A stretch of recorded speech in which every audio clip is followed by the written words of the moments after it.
These days, the Souls-like has become a notable genre unto itself, that of course being games that take the formula of Demon Souls, not Dark Souls, and mimic it to create their own. So today, let's talk about one of the first really notable examples of this genre, Salt and Sanctuary. Released in 2016, Salt and Sanctuary was developed and released by Ska Studios, a small indie team. And by small, I mean 2 people.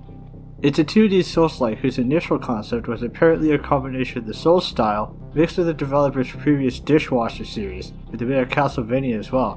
What we got is very much what I would call an edgy Metroidvania Souls-like, and a must-try for any fan of the genre.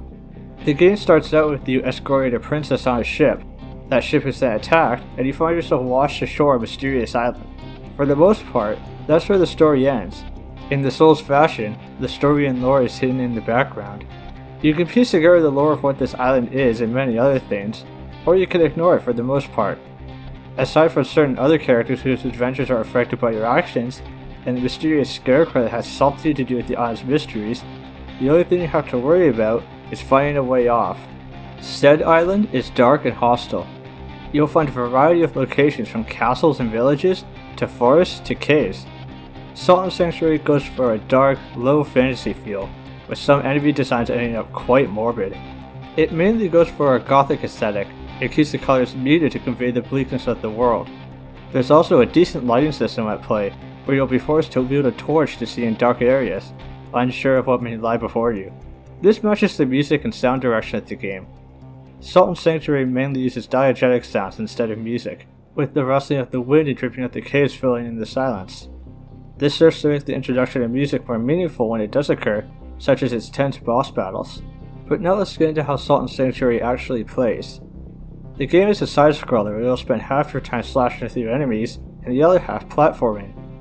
Platforming is actually a very big part of this game, with new areas opening up as you gain new abilities to traverse different obstacles. There's a lot to be found from exploring the environment as well. Combat-wise, the game features various types of attacks, blocking, rolling, parrying, and magic systems if that's more your thing. The Souls influence is very present here, but it also differentiates itself enough to feel unique. While the mechanics are similar, fighting on a 2D plane makes the swing of your greatsword or the effectiveness of your dodge roll very different. Through combat, you'll find yourself amassing 2 different resources, gold and salt. Gold is the currency of the world, and you'll spend gold to buy items or upgrade the ones you have.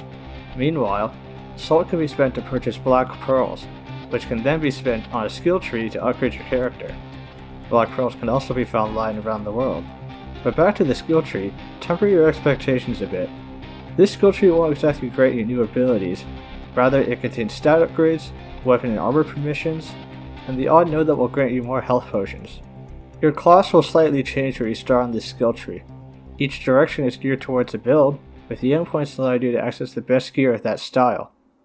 If you're unsure how to spend your points, you can always just buy the black pearls without investing them, which is a good thing because upon death, you lose a portion of your gold and all your salt. You do get the option of reclaiming it though, by going back and dealing enough damage to whatever killed you. Interestingly, stat nodes are able to have multiple points invested into them, but it seems to get the same result if you put 1 point into 3 strength nodes, or 3 points into 1 strength node. Thus I recommend spreading yourself out more to maximize what you have access to. You'll be doing all this upgrading at sanctuaries. These are the checkpoints of the game that replenish your restorative items to give you access to services. Those services in question, though, aren't set for you. Throughout the game, you'll find these idols that you can offer to a sanctuary to summon a particular NPC. If you want to have a blacksmith, you can summon one to permanently be there. Each sanctuary can only have 4 NPCs at a time though.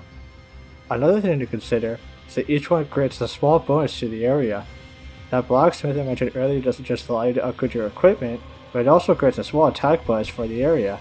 I'll mention 2 other important ones. The guide can allow you to fast travel between sanctuaries, while the leader can give you quests to upgrade your creed devotion. Creeds can have a big influence on the game. Your creed is your religion of choice, and you'll find new ones as you continue throughout. You'll claim sanctuaries in the name of a particular creed, and those creeds can influence what certain shops provide, as well as change how your restorative items work. For example, the House of Splendor has slower healing items, and can also cause poison if overused, but if you increase their creed devotion, you can access consumables that greatly boost your attack and defense. Each creed can also give you access to different sets of replenishable equipment, and it can make a big difference, especially in boss battles. Whenever you see a set of candles, that's the sign of a boss. The candles actually represent the ratio of how often people die to it. The more lit candles, the better. I find this a very fun way of measuring difficulty. Said bosses I find really fun. They all come with multiple phases where they switch up their patterns as well. I would be lying if I said there weren't some I absolutely hated, but for the most part, I think it's a good lineup. While on the topic of things I don't like about this game, I really wish there was a map. It can be hard to remember points to come back to sometimes, and I don't blame anyone if they find themselves getting lost. But that's really the only outright complaint I have about this game. Salt and Sanctuary does a good job of merging the Souls-like formula with side-scrolling and platforming. It results in a good game that any fan of the genre should try. And this is a good time to try it too, since the developers have announced a sequel, Salt and Sacrifice.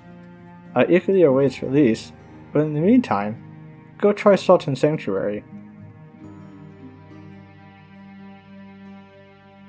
If you enjoyed the video, consider leaving a like or comment. If you want to hear about more underappreciated games, subscribe to my channel for more content.